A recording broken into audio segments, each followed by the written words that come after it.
violence against women and girls. It's now my honor and privilege to officially declare this commercial dhulma and gender-based violence. A lot of people are taken. She started implementing. This is the first meeting that we're having. And today's program.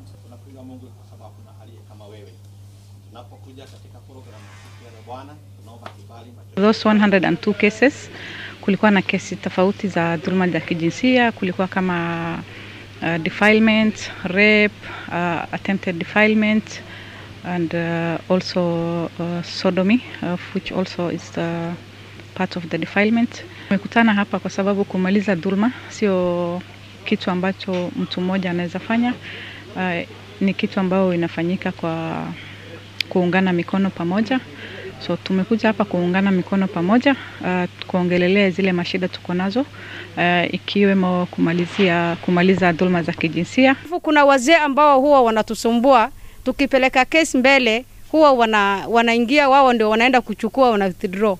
Tunaomba serikali kuu ya Kenya wakuwe maaneni na waweke kwa polisi kwa hiyo sheria ambazo wanaziweka.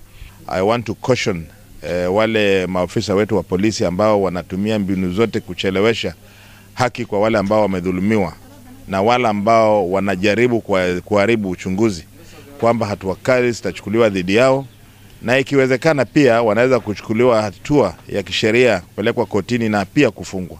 So nataka kutoa hiyo onyo, maafisa wetu wawajibike.